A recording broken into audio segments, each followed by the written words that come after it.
E veja aí que ele é o mais forte, ele é o mais animado. Veja como é que ele vai ali atrás do leite, ele entrando ali no meio e ele consegue. Ele é esse aí mais claro, ele tá no meio aí, ó. Ele é o mais clarinho aí, ó, mas ele é o mais na disposição também. Veja que ele é musculoso. Olha assim, pelas costas dele, e vê que ele seria um dog com muito porte físico e muita disposição também. Interessante que o dog vencedor, todos nós somos como que vencedores, porque uma galera tentou entrar no óvulo, né? E foi eu e você que conseguiu. Esse aspecto de derrota, eu não vou estender, porque aqui é manejo de dog. Eu já faço isso no WMPC Dog Box.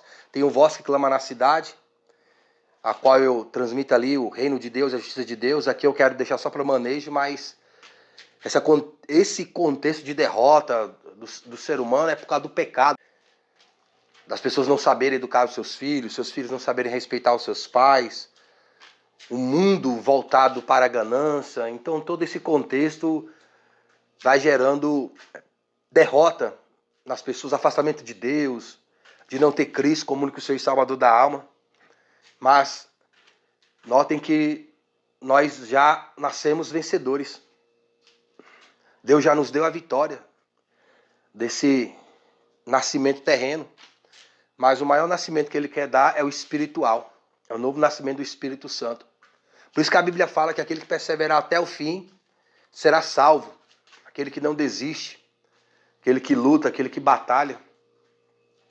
Veja aí o dog aí, batalhando, lutando, para poder ali mamar, viver. Mas teve situações que foi além das forças dele, né? Tem situações na nossa vida que é além das nossas forças, mas não está além das forças de Deus.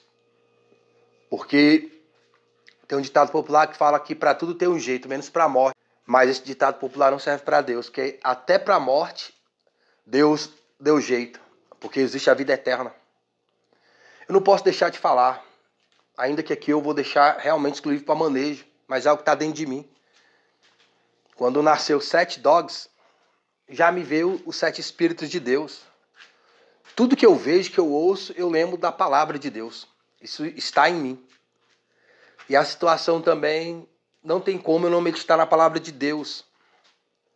Que o mais importante não é a vida aqui, mas é a vida depois daqui. Eu gostaria que as pessoas se importassem com a vida eterna tanto quanto elas se importam com a vida terrena. Eu percebo as pessoas tão se preocupando com a vida terrena. As pessoas se comovendo quando alguém falece, até um dog, um animal, mas não tem essa mesma preocupação da espiritual, das pessoas morrerem sem a salvação ou elas mesmas. Que o meu contexto já está voltado para a eternidade nesse aspecto. Quando eu vejo uma pessoa falecida, independente de como ela partiu, eu só consigo imaginar com Deus ou sem Deus. As pessoas pensam que o pior sofrimento é ali do carro esmagado, de uma doença na UTI, de uma enfermidade. Existem mortes terríveis, mas ali não é o pior. O pior é para onde vai se não tiver Cristo como único Senhor e Salvador. Porque não é transitório, é estado permanente. Por mais que a pessoa tenha dor, aflição aqui, uma hora passa. Mesmo quando ela parte para a eternidade, aqui passa. Mas só que ela pode ir para outro lugar que seja muito pior do que qualquer dor que ela possa ter sentido aqui ou alguém. É por isso que eu insisto em Cristo como único Senhor e Salvador da alma. Para que você não passe daqui para pior, mas daqui para melhor mesmo. O dog, ele passou daqui para melhor, porque a Bíblia fala que o espírito de vida volta para Deus. E dog não tem alma para prestar conta, porque é um animal. Então o dog está de boa na eternidade. Agora nós seres humanos, nós temos o espírito de vida e ainda temos a alma para prestar conta. Aí é diferente, por causa da nossa consciência, que nenhum animal tem. A consciência do certo e do errado. Ele tem instinto de sobrevivência. Nós também temos instinto de sobrevivência, mas nós também temos a ciência do certo e do errado. Mesmo uma pessoa que como que nega Deus, Cristo como que o seu Salvador, ela tem uma noção de certo e errado. Ainda que ela chame o certo de errado e o errado de certo, mas ainda há um discernimento, ainda que seja errado. Então a pessoa tem uma consciência por causa dessa alma, e ela vai estar diante de Deus na eternidade. Por isso eu não posso deixar, dentro desse aspecto aqui, de transmitir Cristo como único Senhor e Salvador da alma. Porque eu quero que você tenha um bom manejo com o seu dogma, mas, sobretudo, eu quero que você tenha um manejo com a sua própria alma e com a alma do seu próximo. Eu tenho um bom manejo com o meu dogma e transmito esse bom manejo para as pessoas. E qualquer um pode ver nos meus dogmas. Quando você tem um bom manejo com a sua alma, em Cristo como único Senhor e Salvador, naturalmente você vai transmitir esse manejo para outras pessoas. E a sua vida tem que mostrar essa obra. Porque a fé sem obras, ela é morta. Como, para mim, educação de dog, manejo de dog sem obras, para mim também é morto. A pessoa falar que gosta de cachorro, que ama cachorro, que conhece cachorro, mas o cachorro não é educado, para mim é contraditório. É como uma pessoa falar que crê em Cristo como único Senhor e Salvador da alma, fala que crê na salvação da alma, mas vive no pecado, fazendo coisas erradas, etc. Não que nós não pequemos, mas você está entendendo o que eu estou falando. Então é contraditório. A pessoa pregar a santidade e viver como alguém que não conhece Deus. A pessoa fala de Deus, mas a sua vida é como se Deus não existisse. A pessoa fala do Senhor Jesus, canta do Senhor Jesus Cristo, mas o seu dia a dia é como se Cristo não existisse. Então a pessoa fala de manejo de dog, de educação de dog, mas quando olha o dog da pessoa, é como se não existisse educação para o animal. Não existisse manejo de obediência para o animal. É contraditório.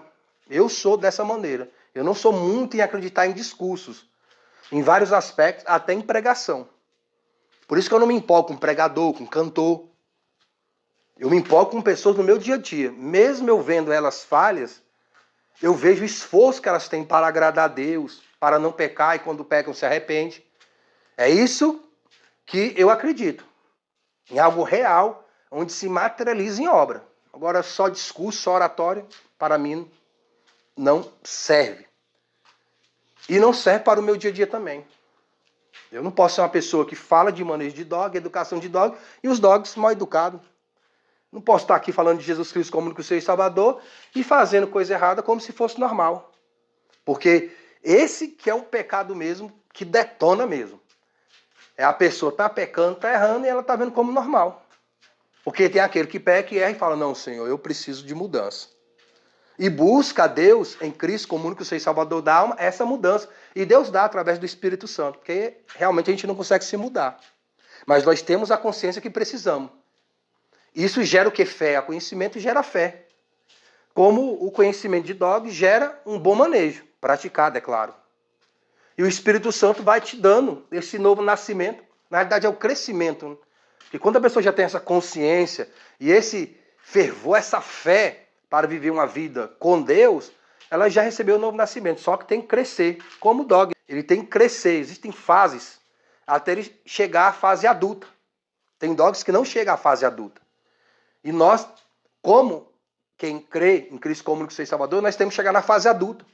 A Bíblia fala que nós temos que crer no Senhor até atingir a estatura de varão perfeito. O que é isso? A confiança perfeita em Deus, a confiança perfeita dele ter enviado o seu Filho para nos salvar. A confiança perfeita que Cristo é o único Senhor e Salvador da alma. É uma confiança perfeita. Não é que nós sejamos perfeitos, mas é a confiança perfeita. Pode ver que de Gênesis a Apocalipse, de Apocalipse a Gênesis, são textos, contextos de pessoas que cresceram nessa convicção, nessa confiança perfeita. Tanto é que Abraão confiou em Deus e Deus o tratou como amigo. Ele chegou num estágio de confiança em Deus perfeito, em relação à promessa que Deus fez a ele. Mas ele foi crescendo. Mas ele atingiu esse nível ao ponto de Deus chamar ele de amigo. E Deus não vai condenar um amigo. Quem vai ser condenado é inimigo. E quem é inimigo? É quem nega Cristo como único Senhor e Salvador da alma. Então não adianta a pessoa confessar com os lábios e negar com as atitudes, porque as atitudes que estão falando realmente o que está dentro da pessoa. Se tem a confiança mesmo ou não tem. Por isso que a Bíblia fala que quando você chegar no lugar, você não senta no lugar logo à frente, porque pode chegar um mais digno que você. Senta lá atrás e seu amigo vai te ver e vai te chamar para sentar à frente. Por isso que a Bíblia fala que os últimos serão os primeiros. Muitas vezes as meretrizes, as pessoas do mundão, elas entram no reino que muitas pessoas do ciclo religioso não entram. Porque elas têm uma fé, uma confiança perfeita que a religião não pode dar. Com seus dogmas, com seus rituais. Aí a pessoa está dentro da religião, mas não confia mesmo em Cristo como único Senhor e Salvador. Ainda que pregue, ainda que cante, ainda que ensine. Mas às vezes a pessoa está lá nos vícios, ouve a mensagem, crê, recebe o novo nascimento e ele busca o Senhor e vai crescendo nessa estatura de varão perfeito, ao ponto de se tornar amigo de Deus como Abraão. Porque quando Abraão foi chamado, ele não era amigo de Deus. Ele não buscava a Deus. Deus se revelou para ele, ele creu e obedeceu. Porque a fé verdadeira em Cristo como único Senhor e Salvador é obediência. Fiquem com Deus e boa meditação das coisas de dogma e, sobretudo, das coisas do alto. Falou com Deus, tudo de bom. Conteúdo na íntegra está aqui no canal, de acordo com o título aqui citado. Faça a inscrição, se não o fez. Deixe o like, que é a forma que a plataforma entende para poder divulgar o conteúdo para outras pessoas. Beleza? Fique com Deus e tudo de bom.